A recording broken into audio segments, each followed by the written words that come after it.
Здравствуйте! По заголовку этого видео вы, должно быть, уже поняли, о чем пойдет речь. Начну с самого начала, а именно с того, как я лоханулась, купившись на рекламу у арт-блогеров. Увидев рекламу, я ради интереса заглянула на сайт XYZ, наткнулась на курсы по концепту. Тот, что был для начинающих, выглядел совсем убого. Я решила поискать отзывы о том, который считался вроде как для продвинутых. А имя ему «Концепт арт» с Дмитрием Клюшкиным. Я не нашла какие-то прям отрицательные отзывы и решила попробовать пройти его, ибо хотелось как-то прокачать навык рисования. Конечно, меня насторожил столь агрессивный маркетинг с этим «Успей купить, через час скидка кончится». Тут же закрадывается вопрос, зачем хорошему товару такие уловки? Скидка не кончится. Это ежу понятно, это все инфо-цыганские фокусы, и на самом деле они только отталкивают. Жаль, что они меня не оттолкнули тогда. Я посмотрела работы самого Дмитрия Клюшкина, и они показались мне довольно высокими по уровню. Однако, забегая вперед, скажу, если человек хорошо что-то умеет делать, это вовсе не значит, что он умеет доходчиво преподносить информацию, которой владеет.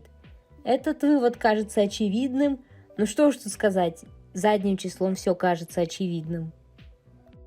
Пожалуй, настало время перейти к самой сути, а именно к тому, как проходит обучение и почему я считаю, что это развод на деньги. Начну, пожалуй, с самого лайтового, с того, как устроена коммуникация с учениками. В Дискорде нет отдельного чата для потока, в котором можно общаться с людьми, которые примерно на одном с тобой уровне. Там все сброшены в кучу.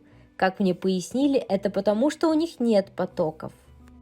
Откуда тогда в моем личном кабинете был прогресс курса под моим персональным прогрессом? Какого курса это прогресс, если у каждого ученика свой темп и нет потоков? А кто же его знает, это неизвестно. Я училась на курсах другой школы, какой не скажу, чтобы видео не выглядело ангажированно. Так вот, там был чат для потока, в котором можно было общаться с ментором и задавать вопросы, если что-то непонятно или не устроил разбор. Вообще отдельный чат для людей примерно одного уровня мотивирует общаться, знакомиться и делиться прогрессом. Здесь же чаты полудохлые, кто-то что-то напишет раз в несколько дней или недель, и проверяющие максимально отчуждены от студентов. Они же не участвуют в общении. Если им написать, то они отвечают спустя огромное количество времени. Это я проверила лично. И тут я плавно перехожу к проверяющим.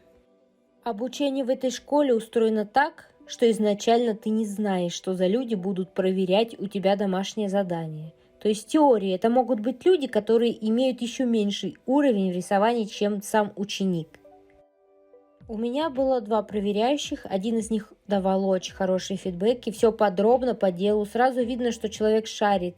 А вот второй как раз оказался некомпетентен, с бесполезнейшими фидбэками, отмечал такие мелочи, которые ничего практически не меняли, и при отдалении картинка оставалась точно такой же. А еще у проверяющих нет четких дней, в которые будет даваться этот фидбэк по домашней работе. Там обязательно вроде как не больше 4 дней, однако бывало так, что мне давали фидбэк раз в 2 недели и не принимали мою работу из-за каких-то незначительных мелочей. Из этого вытекает следующий минус. Если ты не успел пройти курс в выделенное время, то продление там платное. Эта схема уже говнецом попахивает, не находите? Если ты не конфликтный человек, который не хочет отстаивать свои права и доказывать, что ты не верблюд, то ты будешь платить. Схема шикарная, большинство будет молчать, потому что люди не хотят вступать в конфликты. Это естественно. Перейду к самому обучению. Как я уже сказала ранее, если человек в чем-то хорош, не значит, что он сможет научить этому других.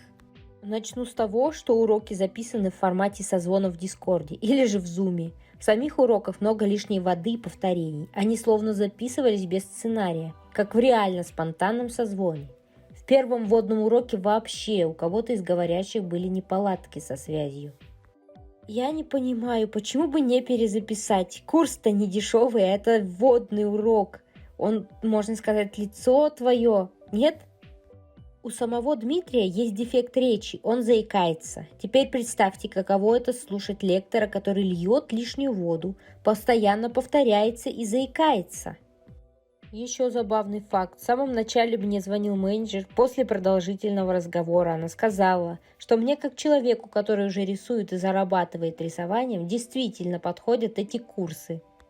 На деле же я не знаю, кому подходят эти курсы. Я не целиком прошла их, только 8 уроков. И за эти 8 уроков меня не научили ничему новому. Однако, видя постоянно, что я отстаю от прогресса курса, я нервничала и думала о том, что я не успею, и мне придется продлевать курс за деньги. Само обучение поделено на 4 блока. Первый – это вводный урок, остальные 3 – это лекции с заданиями. Так вот, начиная второй практический блок, я поняла, что там началось повторение первого. Тут уже терпение мое лопнуло, я решила, что с меня хватит, закрывать глаза на все перечисленные минусы я больше не намерена. Я написала в поддержку, собираясь отказаться от этого дорогого и не особо полезного курса. К слову, этот курс стоил 66 косарей на момент, как я его брала. На момент обращения у меня было пройдено 39% курса, и менеджер предложила мне вернуть 21 тысячу из 66. Я, конечно, знатно прихуела, но тут, мягче слова, не подобрать от такого расклада.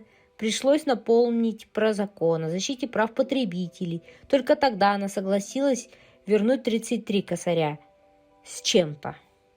Как она объяснила, 25 косарей – это стоимость той информации, которую я получила на этом курсе. Остальное – зарплаты проверяющих. Ладно, зарплаты проверяющих я согласна, но информация с этого курса совсем не стоит таких денег.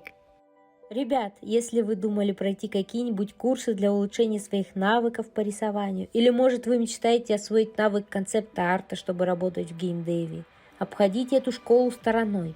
Оно точно не стоит тех денег, которые они просят.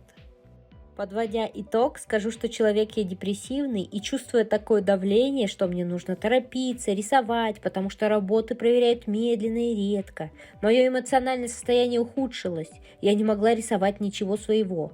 Мои охваты в тех соцсетях, где меня находили заказчики, просели. Я понесла только убытки в материальном и моральном плане. Честно говоря, за 8 уроков там не найдется ни одной работы, которую с гордостью можно было бы добавить в свое портфолио. Не ведитесь на этот маркетинг. У них нет цели научить вас. У них цель заработать на продукте сомнительного качества. Вот такие дела. Если досмотрели, то благодарствую. Можете поделиться своим мнением об этой школе или же курсах. Может, вы считаете, что тут не права я, или вы согласны со мной? Поделитесь мнением, ребят. Также ставьте лайк, пишите комментарии, чтобы как можно больше людей увидели это видео.